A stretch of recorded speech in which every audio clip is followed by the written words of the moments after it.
Hello everyone. Very good evening. Kundan, Devyam, Chanpreet. Are you able to hear me, see me properly? Is the audio video okay?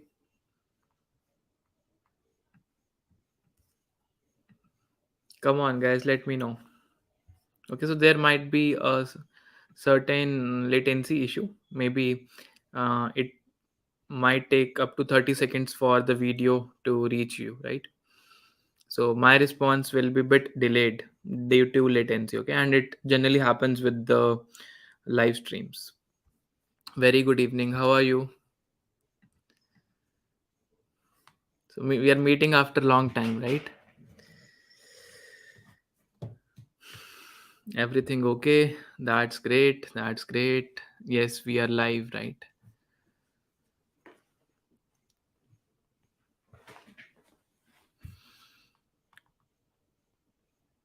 Second year internship resume checklist. So we'll do a separate session for resume and placement preparation. So definitely we'll do it in another week.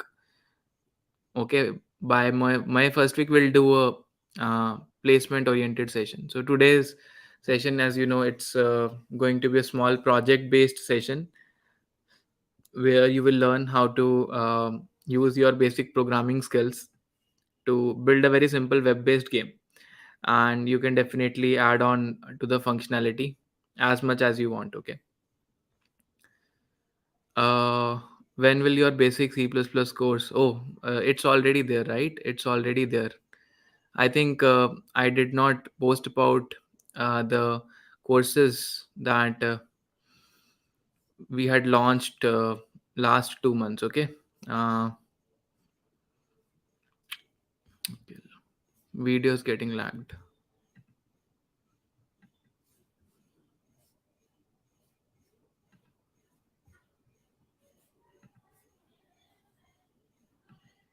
Okay, let me change the internet.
Okay. So I have another camera which I might be using. So it's okay if I can use this camera. Okay. I hope I'm audible now and also visible.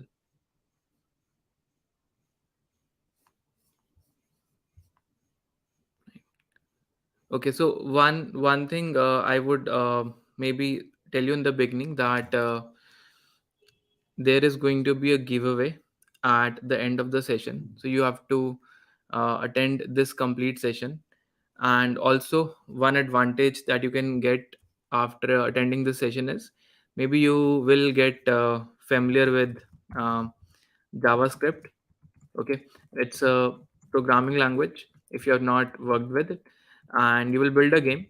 You will build a very simple game, and definitely you will get you can add this to your resume as well. Okay, and some people were asking me about the giveaway.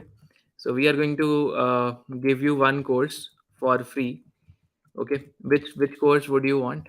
So maybe I will show you the list of courses Uh, as you know, we launched some new courses in last 2 months, but I did not add a YouTube video about it. So someone is asking about the basic course for beginners. So it's already there.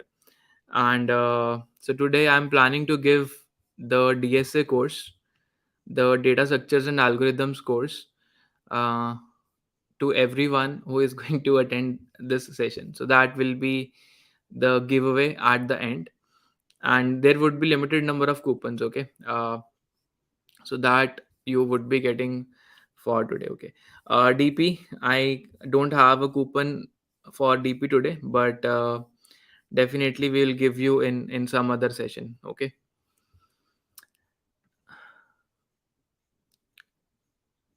uh Roni says, can a complete beginner follow your courses? Which course? Okay, so I'll just tell you, if you are a beginner, which course you should follow. So this course is the number one course that you should do as a beginner. The second course that you should do is the DSA course. The third course that you should do is the level up course. Okay, so if you follow these three courses, you do get ready to face lead code type of problems in your placement interview rounds. If you're someone who is going to do code forces and competitive programming competitions like ICPC, then I recommend you doing this CP course, the graph course, and the DP course. Okay, so this is for the advanced programmers who have already covered the data structures. Okay, uh, and you know, all our courses, they come with a lifetime access and doubt support.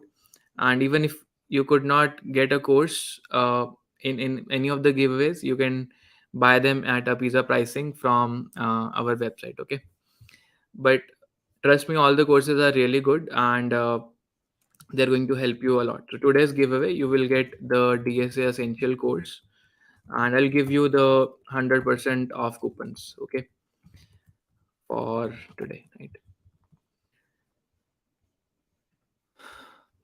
Yes, you will have the video recording as well, right?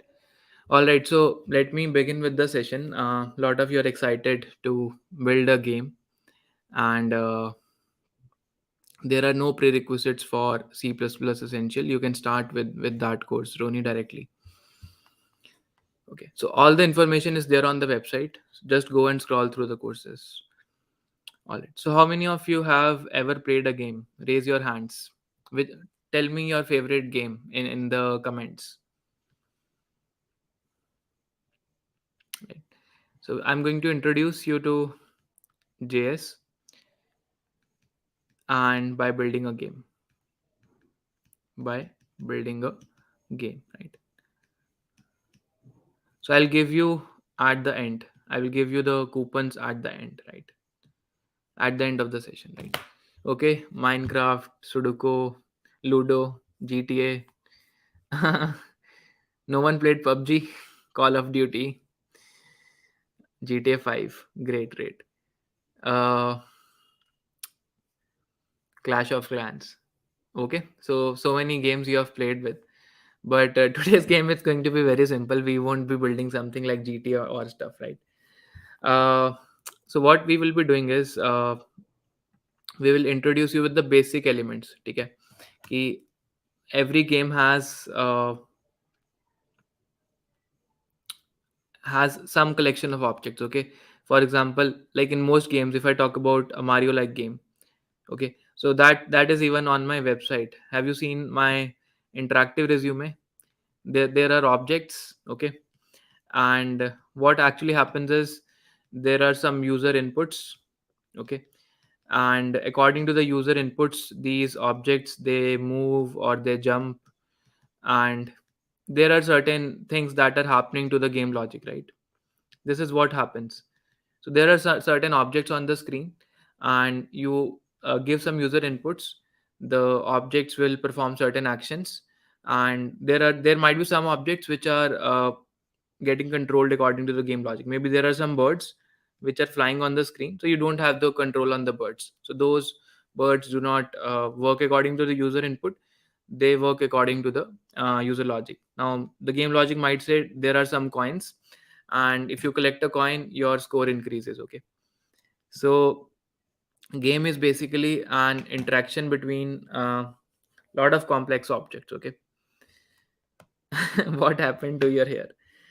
It's a green screen behind me, and the video editing that's happening, it's not doing that great. Okay, so I will try to change the camera, but it's not working, right? Okay, so if it's looking bad, I can turn it off. Okay, so hair is proper. Okay, you can see I have a proper hair, right? But due to some lighting, I think maybe let me try to change the lighting. Okay, right. And you might even have seen my resume, which was, it was quite popular among the students. So even this resume was in the form of a game, and a lot of students had liked it. Okay, so you can see, uh, you can even use these concepts to build a interactive resume. So I'm planning to build a playlist out of it, and you can follow that playlist after the session, uh, to maybe build something more advanced like this. Okay, so yeah, let's come back to the session. So what are the things that we would be requiring? So we would be building a web based game, right? And we would be working with basic HTML. So how many of you are familiar with basic HTML? What is HTML? It's And we will be doing some basic JS, and using these concepts we will build a game. Okay, so we will do two parts. In the first part, I will, maybe in 10 minutes, I will quickly uh, make you familiar with the syntax of common JS uh, constructs, like how do you create a variable in JS, how do you write a loop in JS. Okay, and in the second part, we will discuss the concepts which are important for building the game, right? So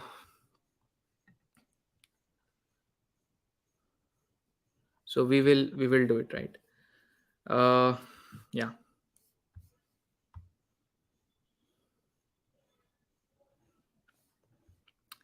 And we will need at least a text editor to do it. You can use any text editor of your choice. So the application that I would be using, it's called as Atom, right? But you can use any text editor, okay, or any development software. Okay.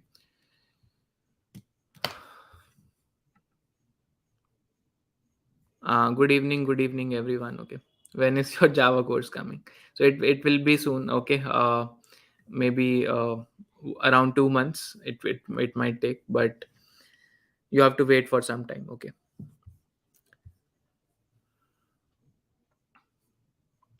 Vivek, I don't have the coupons. I will just check if I have the coupons. I will be happy to share. Okay, let me check. Otherwise, I will give you the other course, right? All right. So what I'm going to do is, I've created a new folder where I have this index.html file. It's actually empty file. It does not do anything, right? And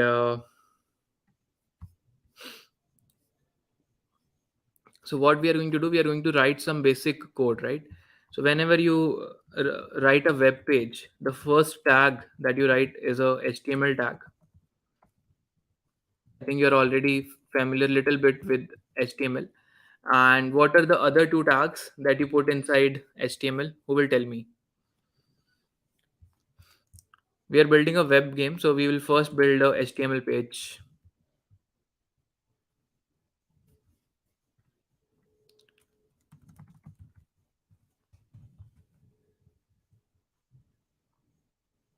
Okay, so people are saying that we need a head tag. Okay, and we will also need a body tag, right?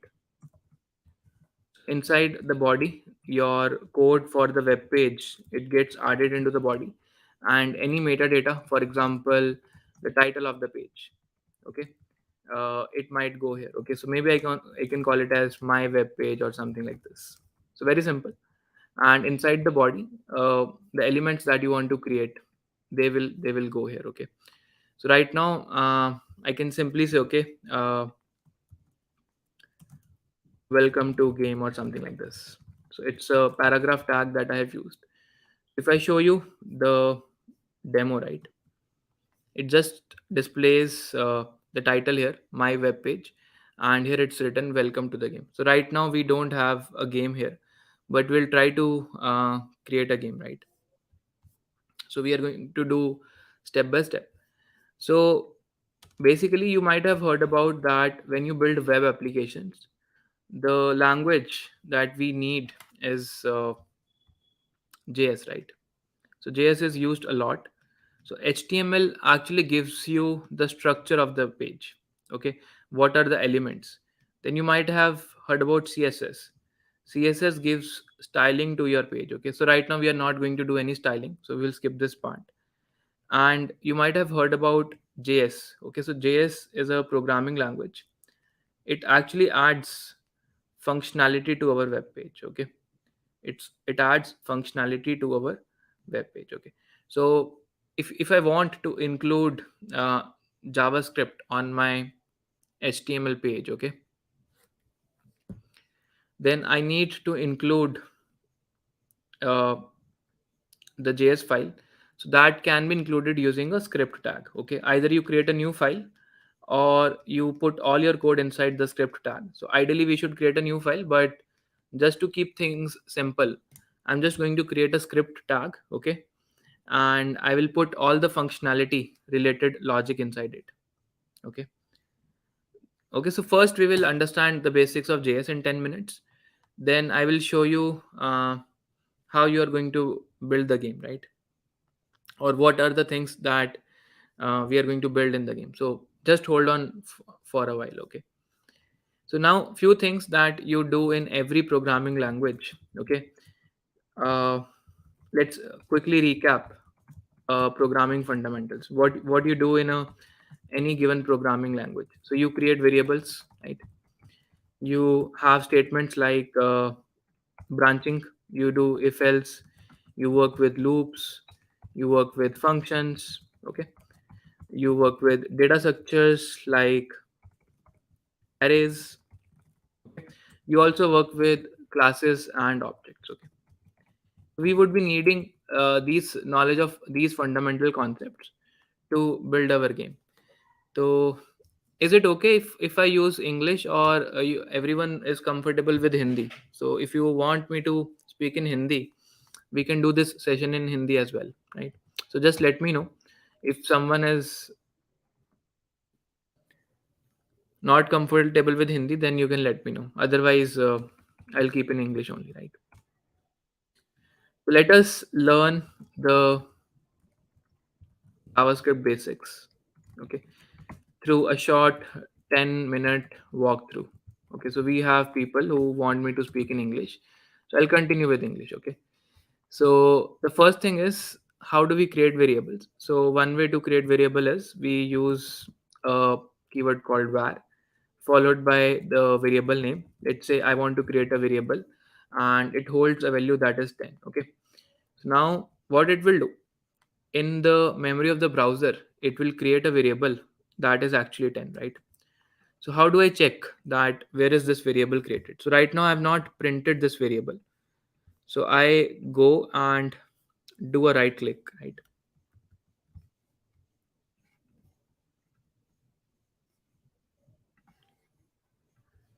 I go and do a right click. So this opens up this console, this kind of a window here, right? And on the console, if I type a, right, you can see I'm getting a value that is 10, right? Now this variable is created in the memory of the browser, right?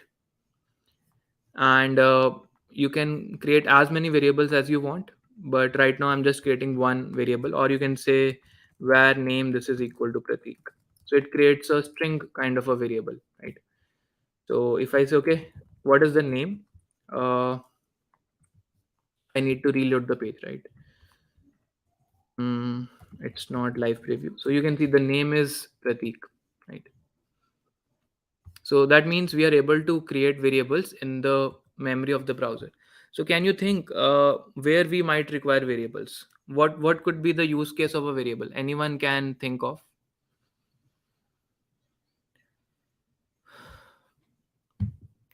Why do we need to store data in the form of variables in a game? Suppose we are building a game where we have a bird object on the on the screen. Okay, let's see. Then the the variable might denote at what coordinate the bird is flying, maybe the x coordinate and the y coordinate of the bird. Okay, so this could be a variable. The score that we are going to display on our game, the score could be a variable. The player name could be a variable. Okay, so we need to store all these things so that we can see it. If you want these variables to get displayed in the console, okay, not on the web page but on the console, you can say okay, console.log name. So instead of me trying to access the variable here, this output is automatically displayed. So you can see from line number 18 we are getting this output. Okay, so it's just like the print statement in JavaScript. We are printing something to the console, right? Or yeah, all right. Let us also look at that. How do we write the conditional statements? So let me say if the name is Prateek, I can say okay, console.log welcome Prateek, right? So something like this. So I'm using a if statement.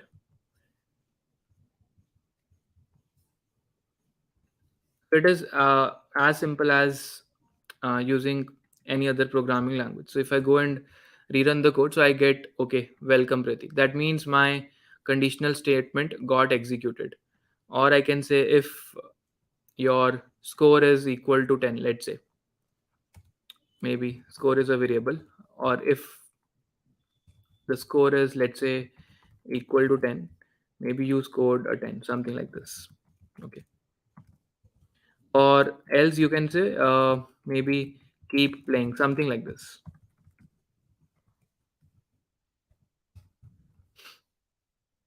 So we are using a simple if else block, right, to denote some logic that we have here. So you scored a 10, but if I make it, let's say, 9, and now the else block will hit and it says keep playing. Okay, yes, we can also use let here. Let is also used these days, so let can also be used, right?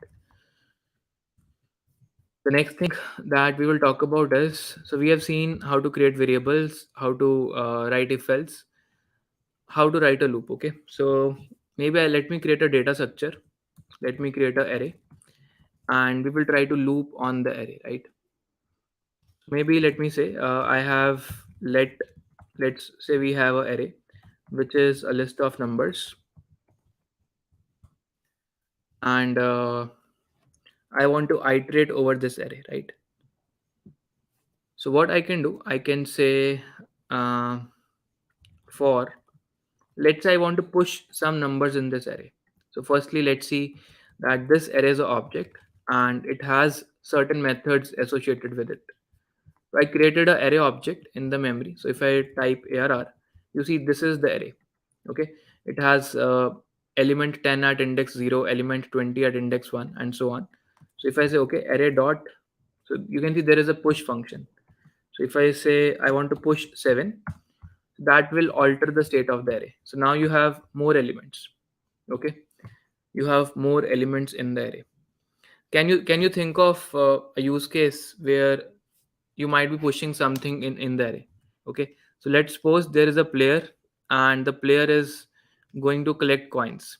Okay, so the player might have a property called coins, and whenever player collects a coin, the coin gets added to the bag of the player, something like this. Okay, so you can actually use a array like data structure to do this thing, right?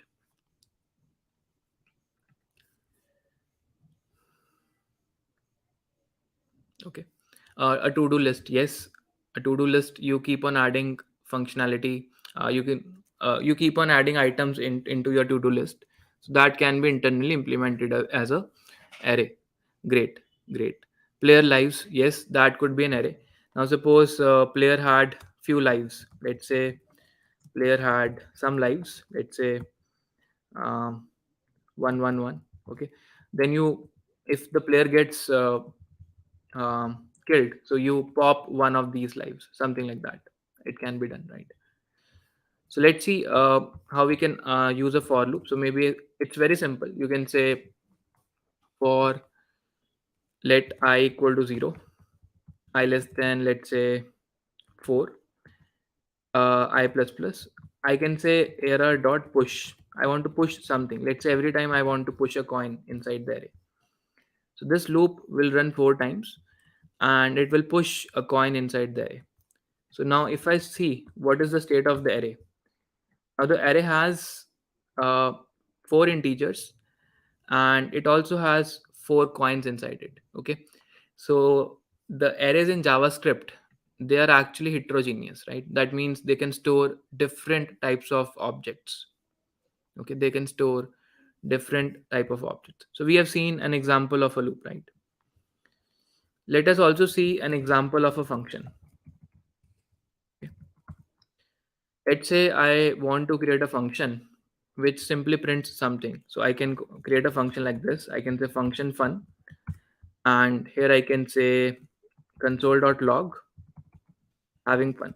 Now, do you think will this output will this output get printed on the screen? Will this statement print on the screen?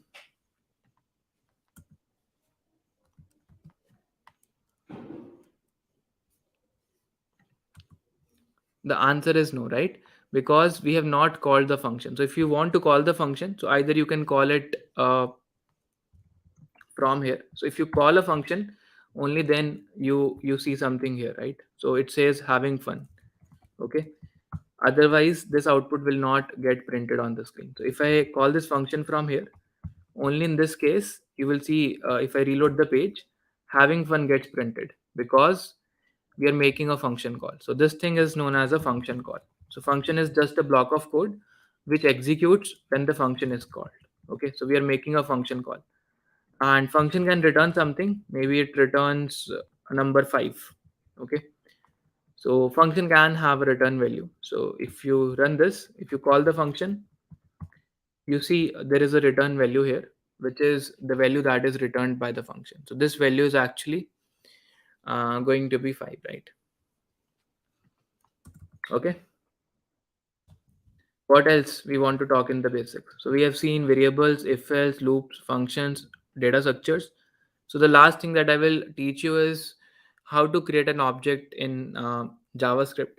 So although there is a concept of classes, but just to keep things easy, we will talk about something which is known as a JSON object. Okay, so it stands for JavaScript Object Notation. Okay, so using this notation, you can directly create objects without uh, defining the template for them. Okay, you do not need to define a class for them.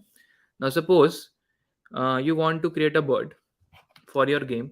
Okay, and the bird has certain properties. Okay, the bird has so can you tell me, can you list few properties of the bird that might be helpful for the game?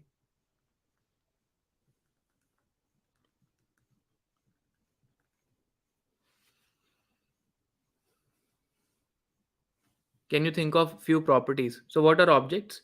So objects, they have a certain state. Okay, they are like real world entities, and they also have a certain behavior. Okay, okay, so objects represent real world entities, right?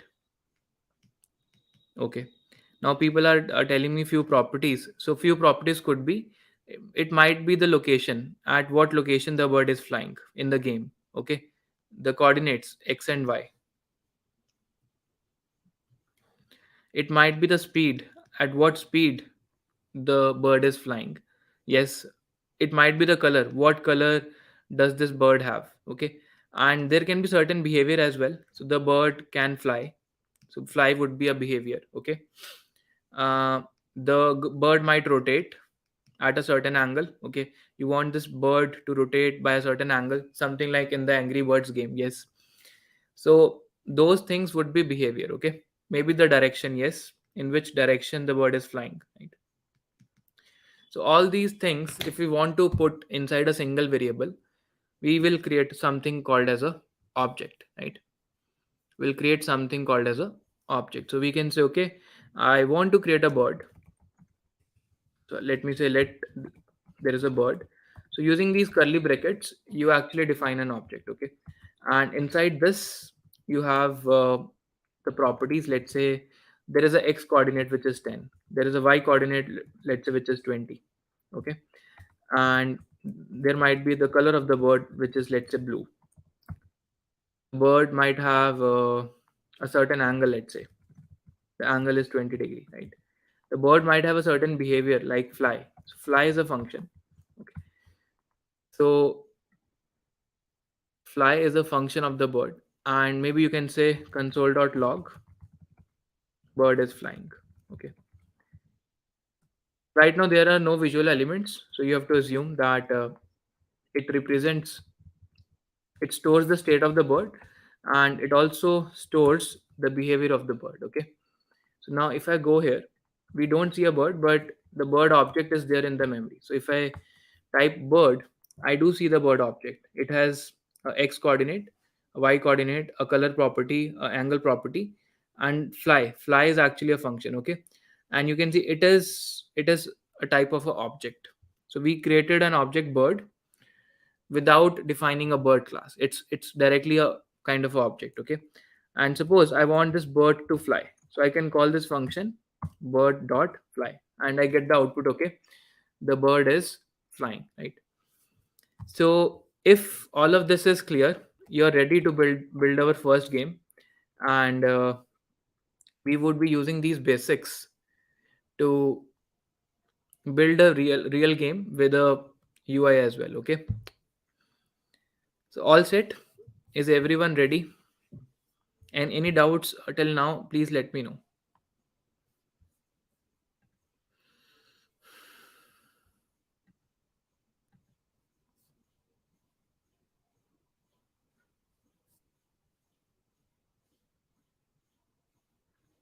Sir, which game we are going to make in this stream, right? So I will uh, show you, right? I'll just show it to you.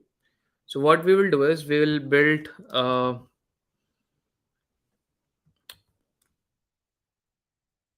we'll make a 2D game, right? And in this game there would be certain enemies, right? So there would be certain enemy objects, and there would be a player here. Okay, so the goal of the player is to reach some treasure which is uh, on this end. So the player has to cross this entire x-axis. Okay, and what and these enemies are doing, so these enemies, they are going to stop the player. Okay, so they are going to move up and down, and if they collide with the player, the game is going to get over. So something like this. So you have one enemy, you have another enemy, you have another enemy. So objects uh, what objects do you see on the screen? What objects we will need? Come on, let me know. By looking at this screen, what objects do you think we will need in this game?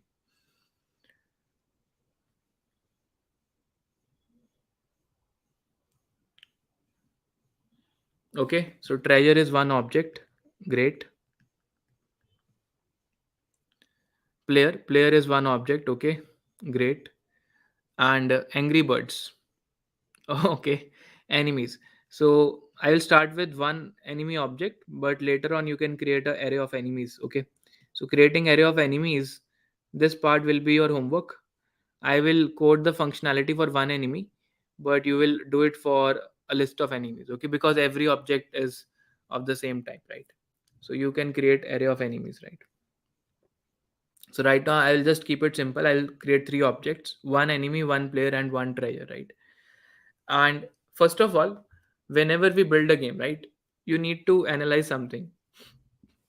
If I try to tell you the difference between a game versus an app, right?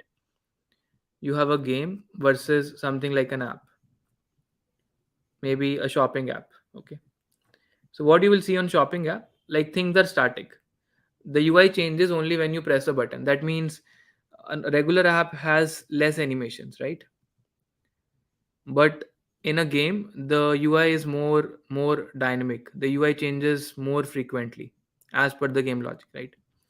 So now if you have a game and if there are certain enemies that are moving on the screen, right? That are moving on the screen. So what you need to do is, uh, so there is a concept called as a game loop. Okay. So what this game loop does, uh, let me just try to explain you how does the game setup works like, right? So when the game starts, you initialize the objects. Okay, you say okay, in the beginning when the game starts, this enemy will be at some coordinates x comma y. This enemy will be at some coordinates x and y. But once you initialize these objects, will they remain at the same place or will they move?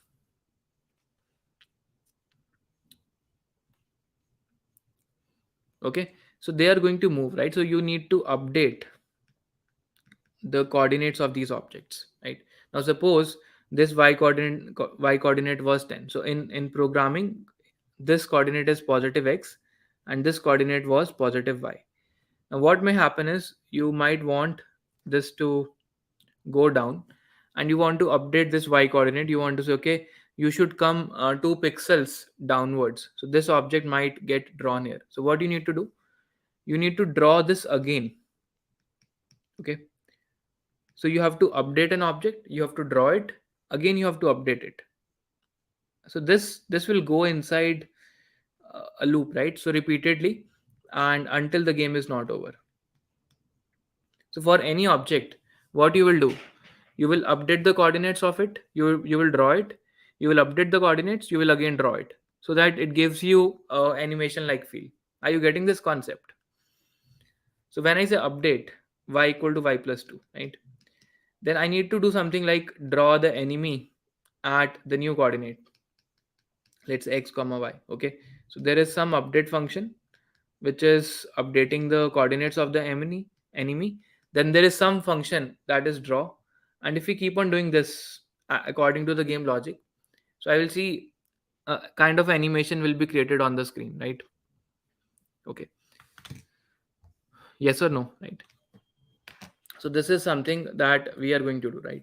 So what we are going to do is, so first of all, I'm going to create a new file because this was only a practice file. So I'll call that file as let's say game.html. So a new file, let me save this as game.html, right? So the session is around it will go till I think 8:30, so we'll do the giveaway before that.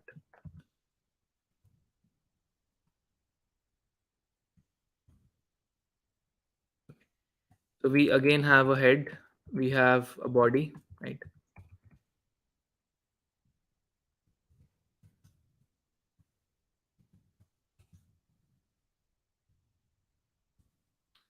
One thing that we need to learn is that whenever you're creating a 2D game, right, whenever you're creating a 2D game, so HTML5 provides us something. Okay, it provides us with a kind of a board where you can render your game. So this element is called as a canvas, right? So canvas is the place where you can render the game. Okay, and it is a part of HTML5 API, right? So what we will do, we will first create a canvas object in the HTML, and on that object we will draw everything that belongs to our game.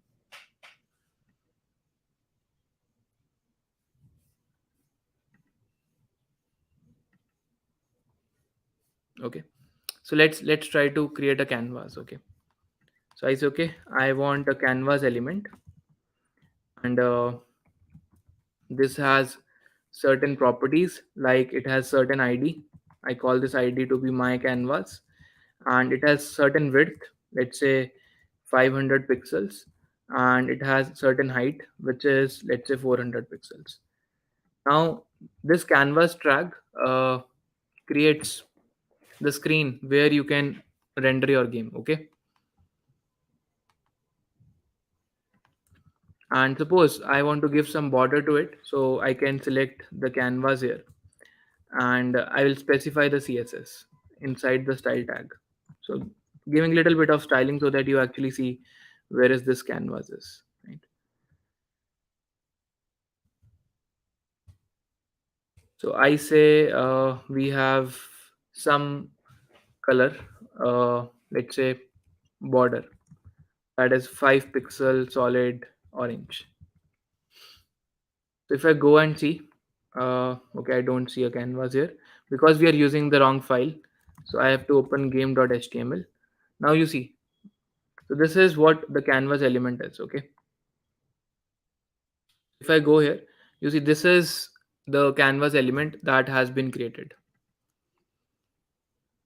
Okay, now this is the place where we are going to uh, d- build our game, right?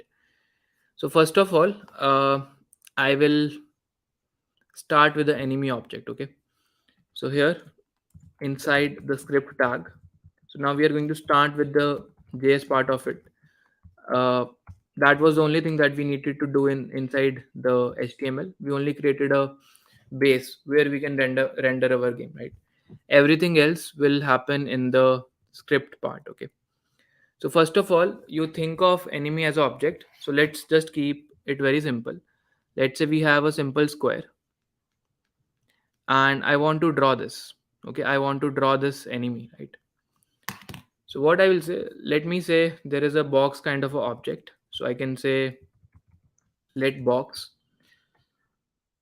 This is a box which has some x coordinate, let's say 150, some y coordinate, let's say again 150, some width, let's say 60, some height, let's say 60, right? So what I'm doing, I'm using the JSON notation to denote box, right? Why this is needed? Because this box is going to represent my enemy, right? This box is going to represent my enemy. Now I also want to draw this box on the canvas. Okay, so now with each canvas you need something to draw on it. Okay, so we need something like a pen which can draw on this canvas. So how do you get this pen? So so firstly you need to fetch the canvas object in the uh, js part. Okay, so now what is happening is you have this inside your html. So this is part of your html. You need to and get this canvas into your js part. So there is something called as id selector. Okay, so what we need to do, we need to refer this element which is actually html tag. So it is an object in the dom, right? So we need to get something from the dom, right?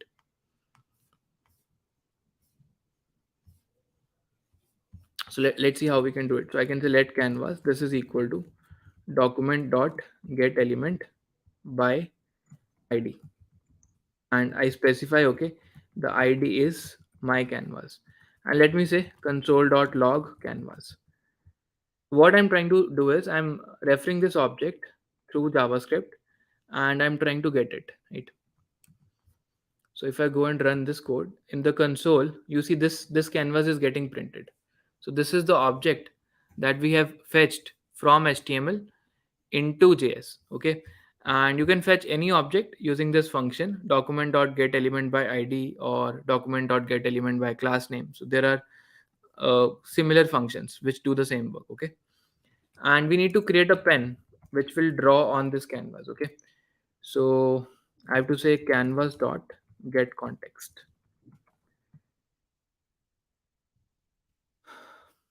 So this pen object is going to draw something on the canvas. Okay, so these are two things that we will need to render on the canvas. One is the drawing board, the other is the pen that will draw something on the canvas. Okay, it's a predefined function, okay, as a part of the canvas API. Okay, so HTML provides this canvas API and it gives us a function to draw something on it. So if I want to show you the function, let me show it to you. So you can call it as something like pen dot draw. mm,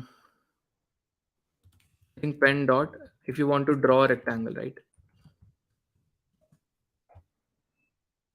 I think this is the function 10, 20, 30, 40, something like this. Let's see, does it work?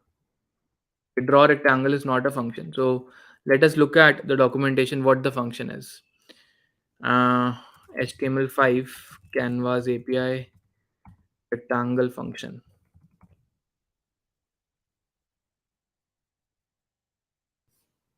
Okay, the function is called as rectangle, right? So the rectangle method creates a rectangular path whose starting point is x comma y and whose sizes specify with the width and the height. So let me show it to you. So if I say what is the pen? Pen is an object which is of the type canvas rendering context 2D, right? And I can say pen dot rectangle. It's a 2020 and 5050. Mm, let me do it here. Okay. I'm going to explain it. Okay. So we want to draw a rectangle here. Okay. We want to. Oh, actually, the function is fill rectangle. It's not rectangle. It's actually fill rectangle. 10, 10, 20, 20. So I'm just telling you that if you want to draw something like a rectangle on this screen, right? You can see. So if I say, okay, I want to draw a rectangle, so I can say fill rectangle, start from a coordinate, let's say 100 comma 100, give me a rectangle whose size is 60 comma 60. So you can see a box gets drawn here. Okay, so this is the function that is actually drawing something on the screen. Okay, are you getting it? Now suppose I want to change the color. So if I want to say pen dot, so there is a property, right? There is a property called fill style.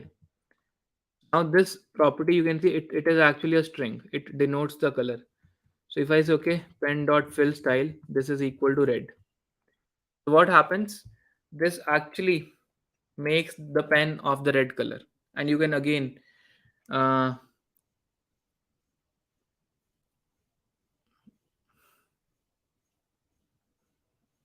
you can make a shape of that color. You can say, okay, I want to fill a rectangle, which is again starting from, let's say, 120, 120, and it is going to have size 60 comma 90. Okay, so what happens? You get a rectangle,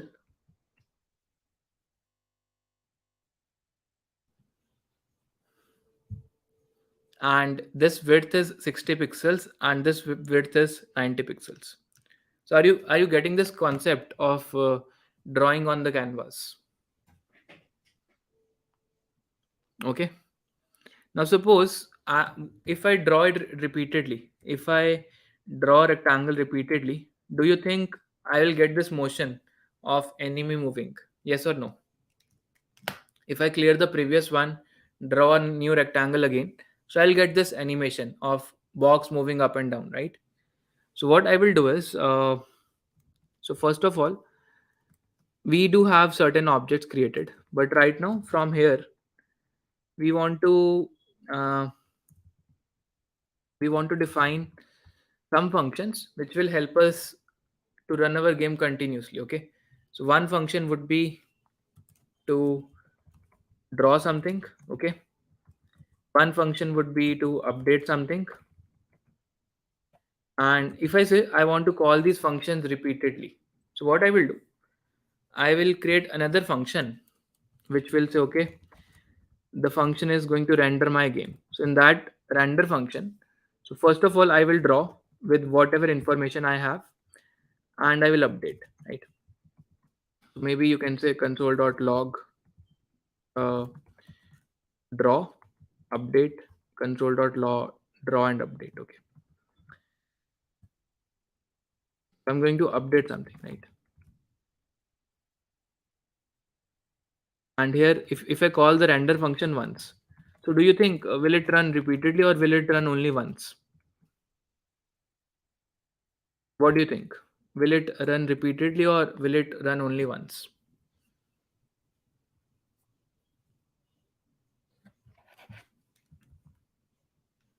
So right now it will run only once, right? Because I said, okay, draw this rectangle, then maybe update this. Update might mean move it here.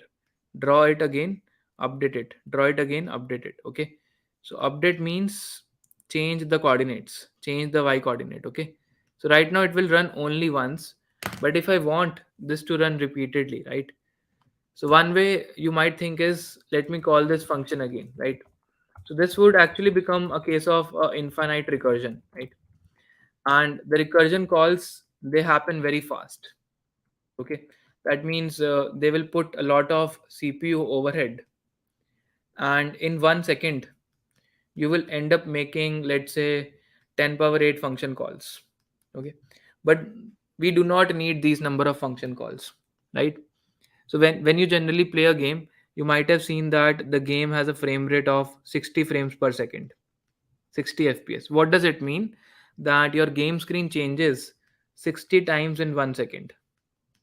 Okay, so we don't want to do this, we want to limit. Okay, and also when you use recursion, it takes up the stack memory. Okay, so here in our case, whatever game has been played, we do not want to store the previous states, we do not want to store everything in the case of a call stack. Okay, we do, so we will not use recursion here, because once one reason is it uses memory, that is call stack. Secondly, the number of calls, they are huge, and if you do it, your application will crash. Okay, so what you can do is, so there is a function called window dot request animation frame. Okay, and you can give the render function to it. You can say, okay, I want to render this game at 60 fps. It will automatically adjust the rendering. It will call the render function 60 times in 1 second. Now if I go and uh, see this, you can see the function draw and update, they're getting called repeatedly, and your program is not getting crashed. Okay, it's not getting crashed. Okay, so if I just comment this thing out, and I can say console.log, I am inside render function, right? So now you can see this is the number of times the function is getting called. So it is continuously running. That means every time the render function is running, you can update the state of the objects, or you can draw something on the screen. Okay, so we are doing both the things. We update the variables in the memory and we draw them on the screen. Okay, so let me know any doubts till now. So this logic would be very helpful to build our game, right?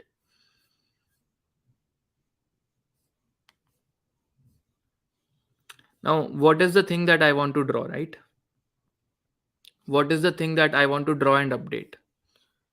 So can I say every time the update function is called, please update the y coordinate of the box?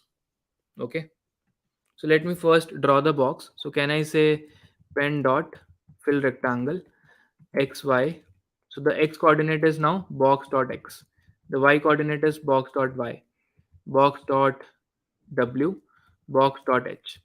So Abhishek, we will use event listeners once we start talking about the user input, right? So now I'm in the draw function, I have drawn the box. Let's see what happens. So now this is the box that is getting drawn again and again. Now can you tell me why this is not moving? Or maybe I want a different color. So I can say pen dot fill style, this is equal to, let's say, green. Why this is not moving?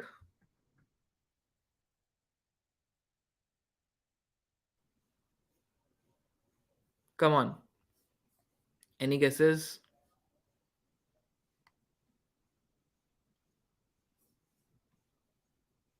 Because we are not updating it. Okay, so we are not updating the y coordinate. So if I say let us change the y coordinate of the box by, let's say, 5 pixels every time. So if I go and run this, you see something like this. X and y are fixed. Now what is happening? Who will tell me what is happening? So not updating y coordinate. Absolutely correct. Now it is getting elongated, right? The reason is that we are actually drawing something on the top of the previous one. Okay. So we are not clearing the previous one, and we are uh, drawing on the top of it. So what we need to do? So we need to clear the first, right? So we need to clear the old screen, old frame, and then draw, right? What I can do, I can say, okay, pen dot clear rectangle. So I want to clear everything on the old frame. So that would mean the entire game height and width. Okay. So let me define two variables here. One is the game height and the other is the game width. So I can say let game height. This is canvas dot height,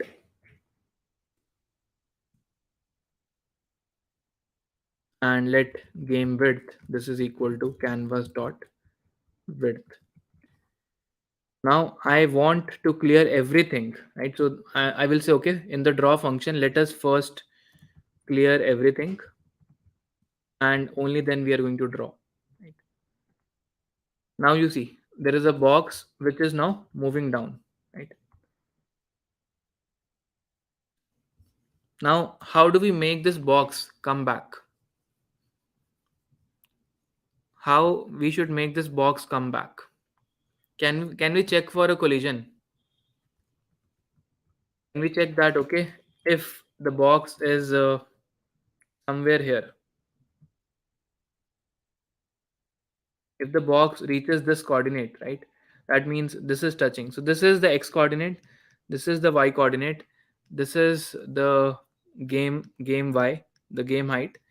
So if the y coordinate becomes equal to what? Game height minus the box height, yes or no, then I can say I will change the direction. Okay, I will change the direction of this box. Okay, so downwards is the positive y axis. Okay, downwards is the positive y axis. So what I'm going to do, I'm going to say, okay, let me define one more property, the speed, how fast it should move. So again, it's just a variable, it's not something inbuilt. So when I'm updating with it with 5, I can say, okay, plus box dot speed. So it's a variable which is 5. Okay, so what I'm trying to say is that if box dot y becomes equal to game height minus the box dot height, uh, then what you do, you reverse the speed of the box. You multiply this with -1. Let me show you what happens. Okay, so it went, it collided. So earlier it was going down. What was the speed? Plus 5, plus 5, plus 5. Okay, so as soon as it hit this boundary, so in the update function we have written, if y reaches this coordinate, you make this speed as -5. So it will start moving towards the top. Okay, it will start moving towards the top. Now can you tell me how do I handle this? I want this to oscillate between the two boundaries. What should I do? If the y coordinate comes here, okay, so this is the y coordinate. So if the y coordinate goes below 0, what should happen?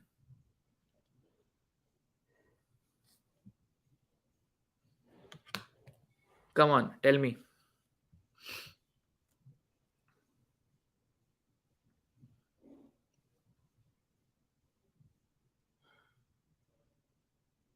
Okay, so I can say, okay, I can put a condition like this: if the box hits the lower boundary, or it hits the upper boundary, that means your box dot y becomes less than 0.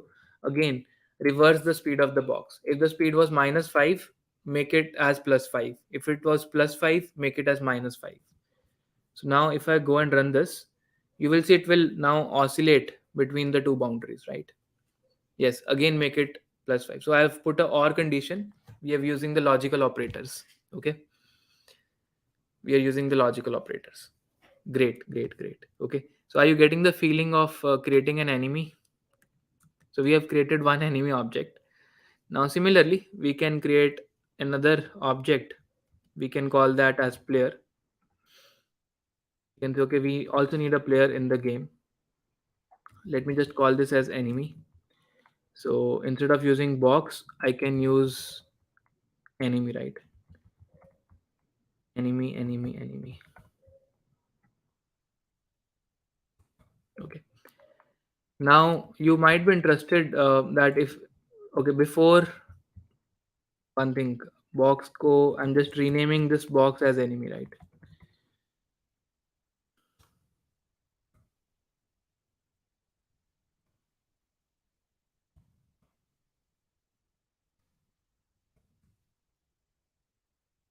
Okay, so our enemy is moving up and down, right?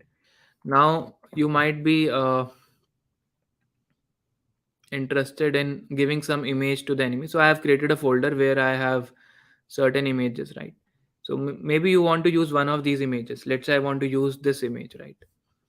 So what we will do is we have to create a image object. Okay, so images are separate objects in JS. So image is a predefined class. So I will say, okay, let enemy image. It's a new object, and I can set the source of this image. So I can say enemy image dot src. So this source I will set it to the path assets slash gengar dot png. Okay. Now I've set the image source, but it only creates an image object. It does not link this enemy image with the enemy. Okay. So what I want to do is when I'm drawing the rectangle, okay, I don't want to draw the rectangle. I actually want to draw the enemy. So I will say, okay, pen dot. There is a function called as draw image, which accepts all the same parameters that we have, and it also accepts one more parameter, that is the image that you want to draw. So everything is same. Instead of filling the rectangle, we are going to draw the image where we are going to give the enemy image that we have created. Okay, so we have loaded this file in the beginning, and now this image is being sent to the draw function to draw on the screen. Okay, so now you can see we have a real enemy looking object on the screen, which is moving up and down, right? Got it. So load the image and send it to the draw function, and it will draw it on the screen, right? Okay, now same thing we want to do it for the player. So maybe I want to create a player here in the beginning, right? Maybe I want to create a player here, right? So how I can do it? I can say maybe the x coordinate is 0, the y coordinate is the game height by 2, something like this. Okay, so the x coordinate is 0, the height is game height by 2, maybe -30, so that we get it in the middle. The width is, let's say, 60, the height is 60, the speed is something. Okay, so similar to enemy, we defined few properties for the player as well, right? Now in the draw function, when we are drawing the uh, enemy, we can also draw the player. So I can say I want to draw the player dot y, player dot width, and player dot height. Okay, now if I go and see this, okay, I got some error. Let's see where is the error. Game H is not initialized. Game H. Okay, so this should be initialized maybe here, right? Okay. Now we got this thing for the player. Okay. So again, if you want to change the color of the player, you can do it. You can say pen dot fill style. This is green, and it will display the player in green, right? Okay. What should be the next step of the game? Now we have some animations on the screen, some objects on the screen. I want to add some more logic. What we should add in the game? I want this player to move when I click the mouse. Okay, I want this player to move on the mouse click. What should we do?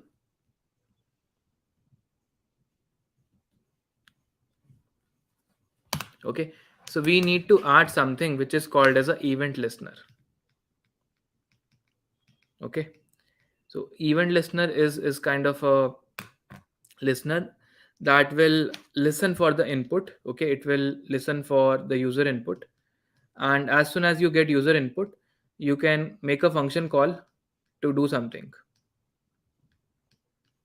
As soon as user, let's say, clicks the mouse, maybe you want this player to move, you want this player to move little forward. Okay, so yes, the next thing that we need to do is the player movement. Okay, so the way to define the event listener is we have to register the event listener once. Okay, we will not create it again and again.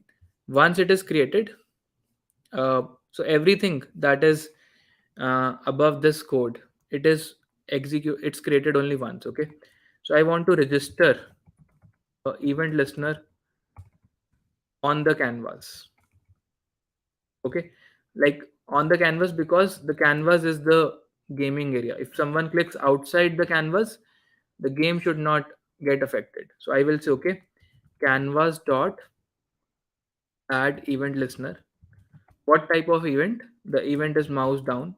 So clicking of the mouse event is known as mouse down, and I'm defining an anonymous function. So this function does not have any name, and here I want to do something. Maybe I want to say player dot x equals to player dot x plus player dot speed, something like this. Okay, now it will change the x position of the player. So now if I go and click here, okay, we got some error. Canvas dot add event listener. I think there is a spelling mistake here. Listener. Okay, okay. So now when I click this, the player moves a little bit, right? But the movement is not smooth. That means if uh, I've clicked the mouse, okay, and like if I click and hold the mouse, the player only moves once. It does not move smoothly. Okay, it does not move continuously. So in order to do that, what I will do is I'll keep another variable, that is the state of the player. Okay, it's kind of a boolean state, that is this player moving or not. So maybe I can say is moving. I say okay, by default it is not moving. So when the user clicks the mouse, I change this state to true. So I say okay, player dot is moving, this is equal to true, right? Because this function gets triggered only once. This function gets triggered only once, right? So I want the movement to be continuous. So what I can do is, whenever this variable is true and I know the update function is getting called again and again, so I can update the coordinates of the player inside the update function. Okay, so we can actually update the position of the player continuously continuously if the state is moving. So I can say if player dot is moving equals to true, let me update the x coordinate of the player. So I say player dot x plus equals to player dot speed. So we are increasing the x coordinate of the player. We got an error at line number 37. Oh, right here. So it should be a comma here, right? If I click this, Now I clicked the mouse, I left it. The player was always in the moving state, so it just flied away. I want this to stop when I lift the mouse. So what should be the next step? I don't want this to move forever, but when the mouse is held, it should move. When I release the mouse, it should stop. So what should I do? Come on, I'm waiting for your answers. Sure, I will share the source code definitely.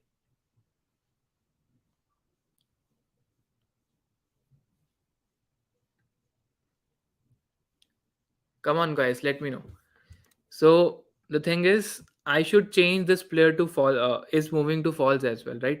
So once I set this to be true, this should be set to be false. Okay. So fight the enemy. That's okay, but I should change the state. Okay. So the player is not in. It's not in a moving state. So I need to add another event listener. Okay. I have to say when the mouse is released. So if I say mouse down, so the opposite is, I think, mouse up, right? If someone releases the mouse, I want to call a function, and in that function, that will change the state of player to is moving equal to false. Is this thing sufficient to stop the player? The answer is yes, because in the draw function, in the update function, we are checking if the status is moving, then we increment x. But once user releases the mouse, this variable becomes false, and hence the x coordinates of the player, they do not change. Okay. So now what I will do, I click the mouse, the player moves. I click the mouse, player moves. I release it, it stops. So something like this. So this is what I wanted to achieve with this behavior. Now what should be the next step?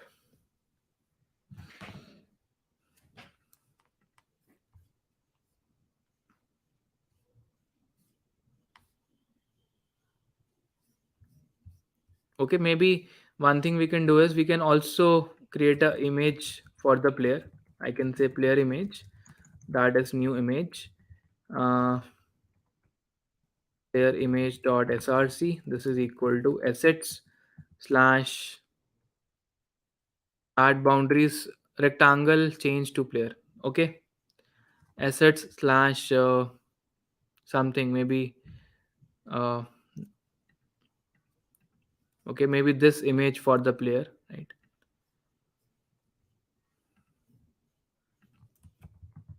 Instead of drawing a rectangle, we can actually draw the player. So in the draw function, we will say, okay, let me draw the player. So we don't need this code. I comment this thing out. I just copy all these parameters, and I can say pen dot draw image. The image is a player image, and these are the coordinates of the player. That's it. So we have now two players. Okay, we don't have scoring yet. We don't have collision detection yet, right? So what should be the next stuff? The most important part of the game. I want the player to get killed if it collides with the enemy. Yes or no?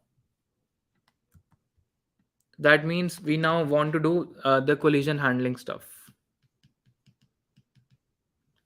Yes, the collision handling is the most important part. Okay. Now there are libraries which can detect the pixel perfect collision. Okay, but it's going to be complicated, and there are libraries to do it. Okay, and it is also CPU intensive. Okay, so right now we will do the simple collision detection where we will assume that each object is a rectangle. Okay, is a rectangle, and it actually is. So we will assume this is one rectangle and this is another rectangle. So when the two rectangles, so this is going to be simpler, and we can implement this. Now suppose okay, let's say this is x1 y1, this is x2 y2. So what do you think? What in what scenario will there be a collision? Okay, so there can be a collision if this distance, let me explain you a little bit with a bit bigger triangle. Let's say this is x1 y1 and this is x2 y2. Okay, so there would be a collision when um, this difference between x1 and this x2, if it is less than the width of the player. Yes or no? So if I say x1 minus x2, if it is less than equal to side, will is this condition sufficient to cause a collision? Suppose we have something like this. In this case also, this condition is true, but it is not sufficient, right? So we also need something like this, that the distance between the y coordinates, this should also be less than equal to side. Let's say this thing is the side and this thing is the side, right? So if both the conditions are true, then we can say yes, there is a collision. Otherwise, there is no such collision, right? So we need two conditions, one for the x coordinates and the other for the y coordinates. So yes, Mukesh, you're right. We have to use these two conditions, right? So any doubts in the conditions that we have written, right? So what we will do, in what part of the code we should write this collision detection logic? Will it go in the draw function or will it go in the update function? Where?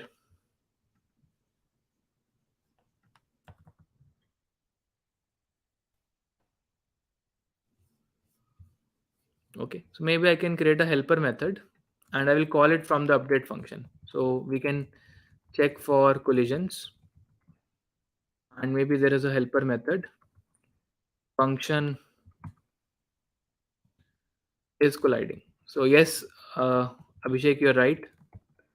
So we should have an object that is R1, another object that is R2. So I can check that the first condition is that R1 dot x minus R2 dot x should be less than equal to the player width, that is 60. That is the side basically. Okay. So maybe let side equal to 60 or R1 dot width. So if R1 dot x minus R2 dot x is less than equal to side and R1 dot y minus R2 dot y, this should be less than equal to side. Okay, only then I will return true, otherwise I will return false. Okay, now we do not know which object is the player, which object is the enemy, so I will just take a absolute value out of it. It does not matter which object we are taking first, so we are using the absolute function here. So x1 minus x2 or x2 minus x1, so it will work in both the scenarios, right? So the collision may happen like this, it may also happen like this. Okay, so we are subtracting this y minus this y, something like this. So we are taking an absolute difference between the y coordinates of the both objects. So it works with two objects which have the property x and y. So we know the players and the enemy, they have the property x and y, so we can feed them to this function. So I can check if is colliding. So who is colliding? Is enemy colliding with the player? Then maybe we can say console.log collision. Okay, something like this. So if I go and inspect, okay, so now you see I get this collision has happened. Okay, but what I want to do, I actually want to stop the game and I want to throw alert box that the game is over.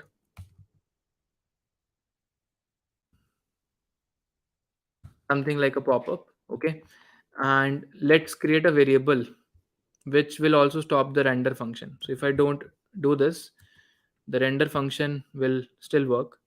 So you can see there might be a collision here because of touching of the boundaries, and we got a box like game over, but the render function is still working, it's not stopped, right? So you can see the frames are increasing, right?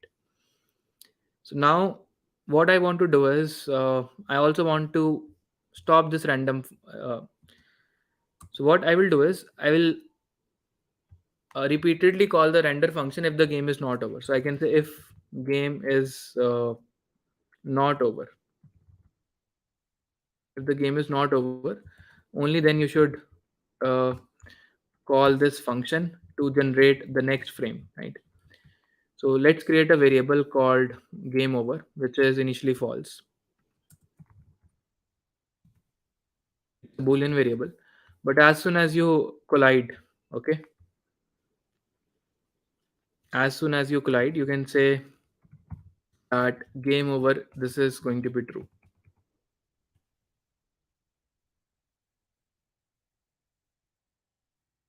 Let's reload it, and now the game is over, and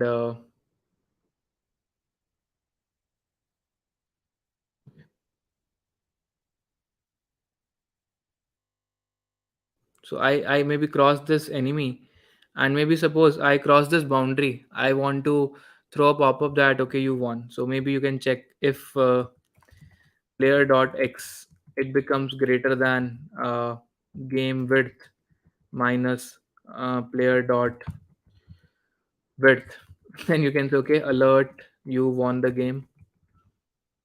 And again we can say game over, this is equal to true. Or maybe you can take it to the next level, right, where you increase the enemies.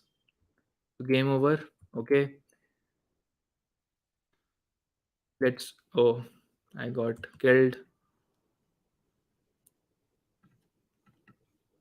Okay, so now I get a pop-up that okay, you won the game, right? So so you have learned how to create basic elements on the UI, and how using basic programming instructions like if else, for loops, functions, we can build very simple game elements. Okay, so one thing we can do is we can add scoring, we can add more players. Okay, so I'll give you some homework that you can definitely try to do it. You can actually create a score something like this. You can say pen dot, I think fill text. So I don't remember the exact function, but there is something like this.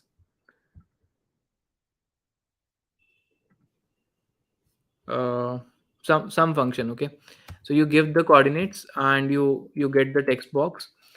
uh, yeah, you can render text on the canvas. Okay, so look for the function. So how to render text on HTML5 canvas. You will get the function drawing text. So fill text is the method.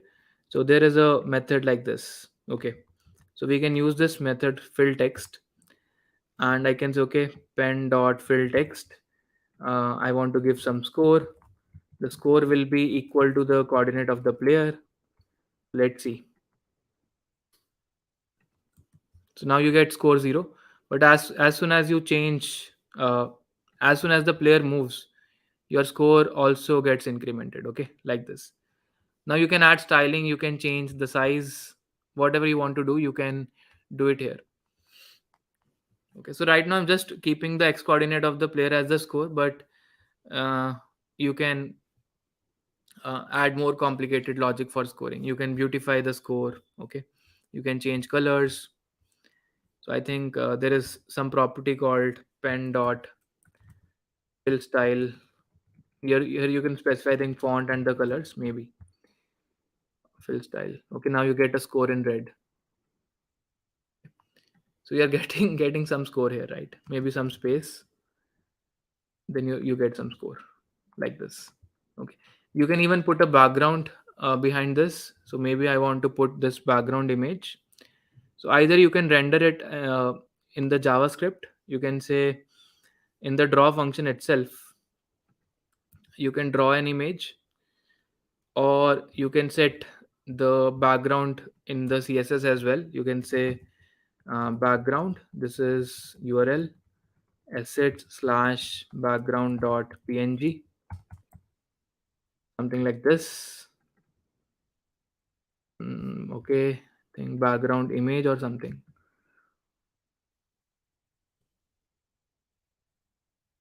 Mm,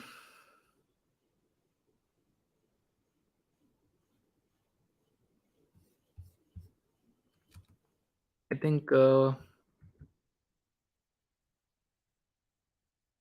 background image, but I think this also works. Assets slash.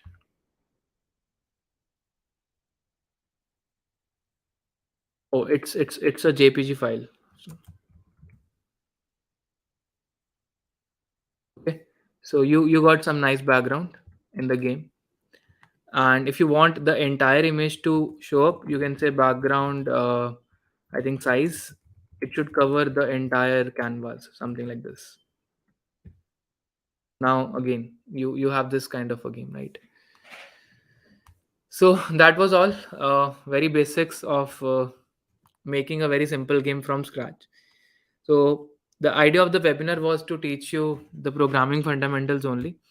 When you make complicated games, you do not write all the code from scratch. You have gaming frameworks which do a lot of work for you. For example, the collision detection, there would be a predefined function. You won't be writing your own collision detection every time you want to build a game, right? So a lot of functionalities would be provided with the gaming engines that are there, right? But today we built everything from the scratch. So let's do a quick recap. So we initialized few objects, okay, and once the game is started through the render function. So it treated like a main, and it calls draw update, and then it repeats everything. So this is actually a game loop, okay. So whatever you want to draw, that code we put it in the draw. Whatever the objects you want to update, we put it in the update. And in order to store the state of the objects, we created JSON objects. You can also define classes, okay. And instead of creating a single enemy, you can now create a array of enemies, okay. That means you can add like more enemies in the game, or once the user clears the level, you increase the number of enemies, and that means you go to the next level. So some additional functionality you can definitely add in this game. And I hope you really enjoyed it. Okay, now it's the time for the thing that you were waiting for. So we are going to have a giveaway, uh, and just give me a minute. uh, I will give you the link.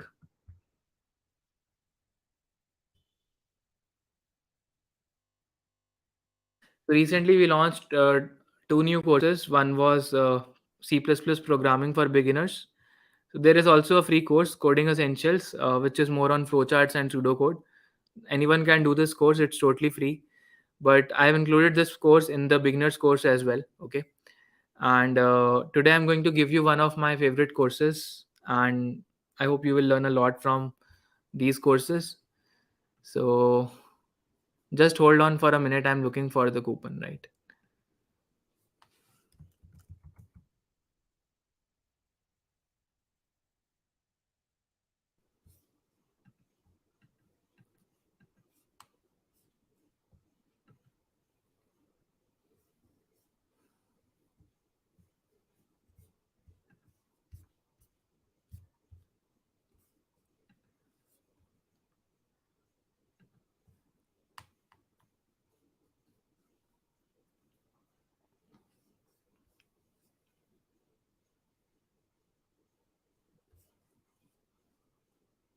Okay, so today we just have the coupon for the data structures course. It's again a very good course. You will learn about hash tables, heaps, graphs, and it's recommended for first year, second year students. Uh, and I will tell you the coupon code, how to use this, right?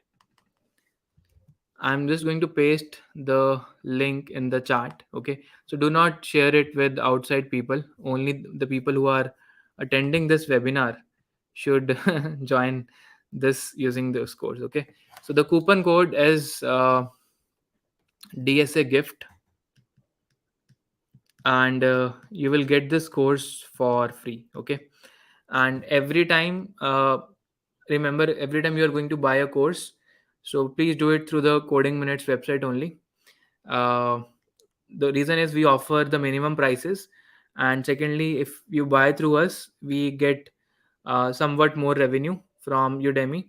Otherwise, if you directly buy from the Udemy, it reduces our cut a lot. Okay, so yeah, so you can use this code, and you can get this course for 100% free of cost today, right? Stay tuned for the upcoming sessions. We will have a giveaway for DSA level up course as well. Okay.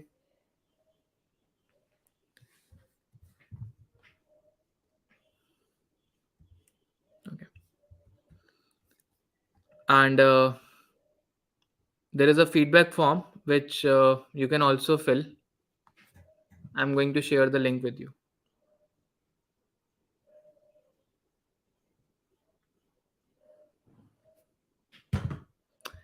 So the link of the if you want to get the certificates for today's session, you can fill this form.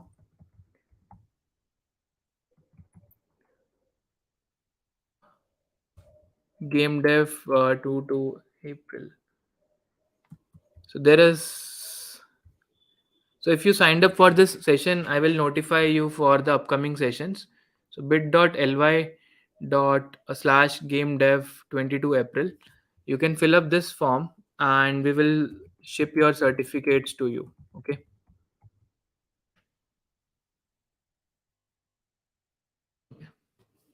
And if you want to join upcoming sessions, definitely fill this form. Okay. वेबडी का course कब आएगा?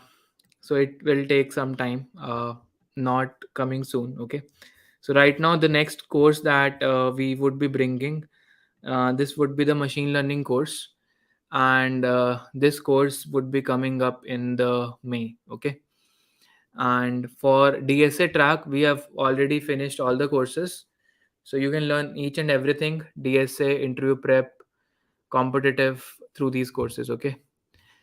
Any React course? Not yet, but once we finish the current backlog, then we'll think of new courses. Okay.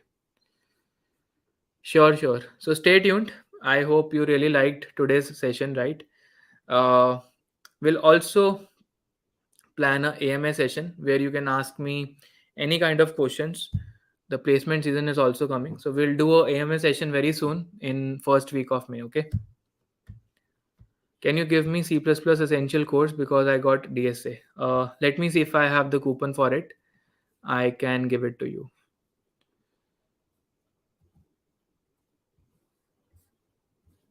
Uh, the thing is, we cannot create coupons on the fly. Udemy gives us limited coupons every month, so we might not have coupon. Okay, we do have the coupon for C++.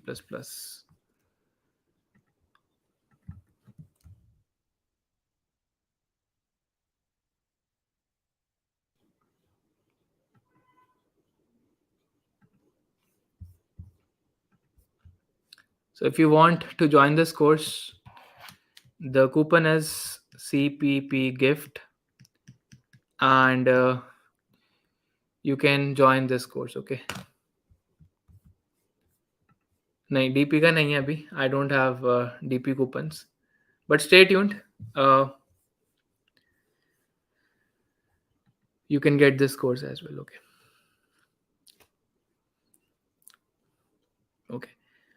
Thank you everyone. Thanks for staying till the end. I hope you really liked it, and I will upload the code and I will give you the link in the description. Okay, I will give you the link in the description. Okay. Bye bye, take care. Thanks Tathagat Basu. Okay. Java course will also come soon. So machine learning and Java, these are the courses which are we are currently building. So yes, it would be available soon. Okay. Bye bye. Take care, everyone. Good night. Thanks, Isenberg. Thanks.